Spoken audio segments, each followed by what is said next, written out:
Family అంటే బరువు కాదురా. ఆ రిలేషన్షిప్ లో వాళ్ళ సపోర్ట్ ఉంటే ఏ గోల్ అయినా ఈజీగా అచీవ్ చేయొచ్చు.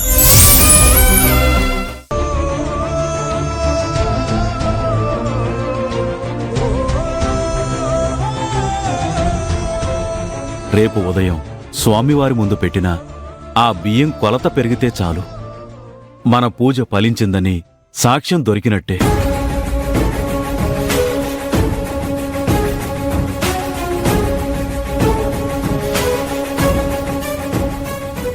దాంతో మనకి మళ్ళీ మంచి రోజులు వచ్చినట్టే.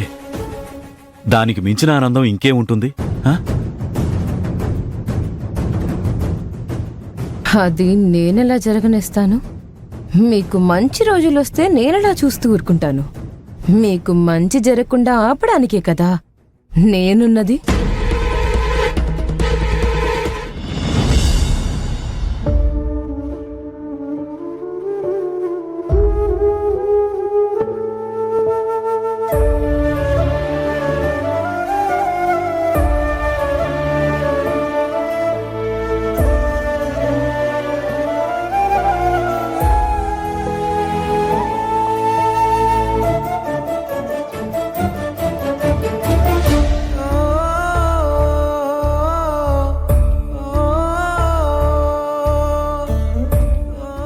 వేదా,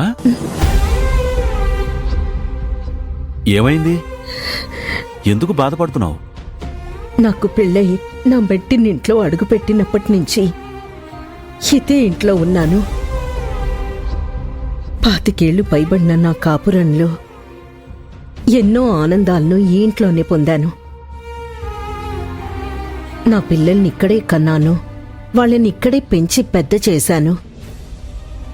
ఈ ఇంటి అణువణువునా నాకనేక జ్ఞాపకాలు కనిపిస్తూనే ఉన్నాయి.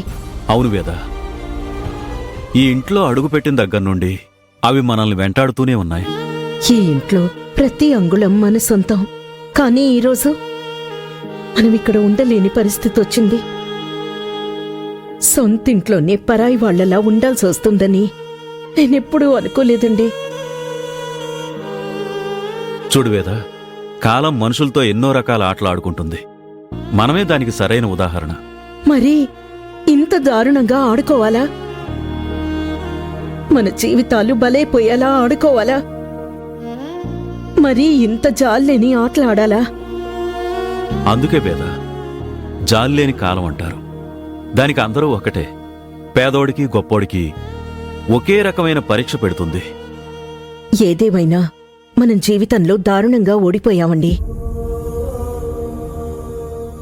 బాధపడకు వేద. చూడు, కాలం ఎప్పుడూ ఒకేలా ఉండదు. ఆ వీరభద్రస్వామి ఆశీస్సులుంటే ఈ పూజ ఫలించి నువ్వు మళ్ళీ నీ మెట్టినింటికి మహాలక్ష్మిలా తిరిగొస్తావు. ఆ నమ్మకం నాకుంది. ఏమోనండి, ఆ నమ్మకం రోజురోజుకి సన్నగిల్లిపోతోంది. కనీసం మన కులదైవం మీదైనా నీకు నమ్మకం ఉందా? ఉందండి. మన పరిస్థితులు మారాలన్నా, మనం మళ్లీ సంతోషంగా ఉండాలన్నా మనం చేసిన పూజ ఫలించాలి. ఆ వీరభద్రుడు మనల్ని అనుగ్రహించాలి. తప్పకుండా ఆయన అనుగ్రహం మనకు కలుగుతుంది. మళ్లీ మన పాత రోజులు మనకొస్తాయి. నువ్వు చూస్తూ ఉండు. ఆ కుండలో ఉన్న బియ్యం పెరిగితే మన పైన ఆయన దయ ఉన్నట్టేనండి. ఈ పూజా ఫలితం వృధా కాకుండా దక్కాలి. వేద, తప్పకుండా దక్కుతుంది. నువ్వస్సలు దిగులు పడకు. ఆ వీరభద్రస్వామి ఆశీస్సులతో ఆ కుండలో బియ్యం కొలత పెరగాలి.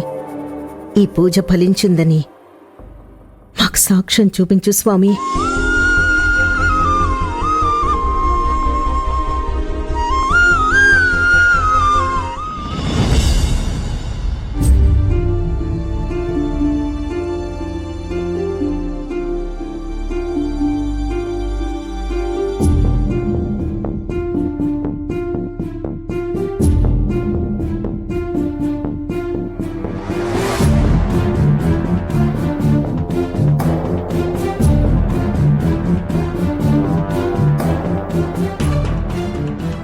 ఐరేంద్రి, ఇదే సరైన సమయం.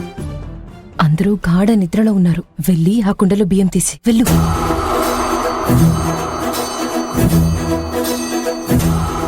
నేనా?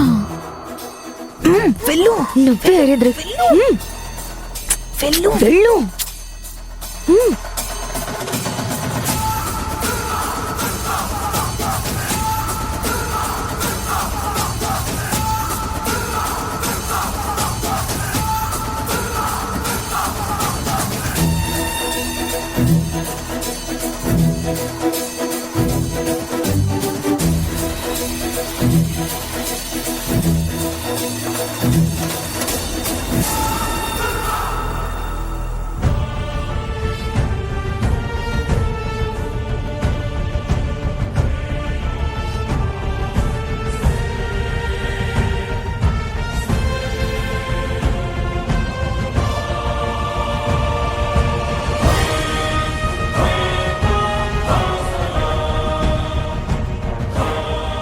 ఓపెన్ చేయి.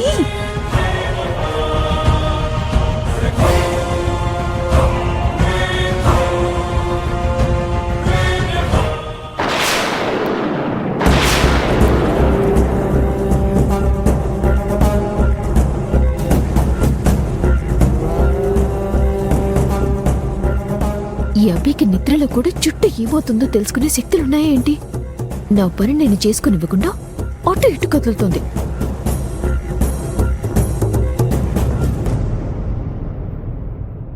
ముడి విప్పించి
దీని మొహం మంట. వరదొచ్చి ఊరు కొట్టుకుపోతూ ఉంటే వరాలమ్మ ఉసిరికాయ పచ్చడి పెట్టుకుంటుంది అన్నట్టు ఈ అబ్బికి ఎంత నిద్రలోనో దేవుడి మీద ఎంత భక్తో. దీన్నే ఓవరాక్షన్ అంటారు. ఇంత నిద్రలో కూడా లేచి దీపాల నూనె పోయాలా?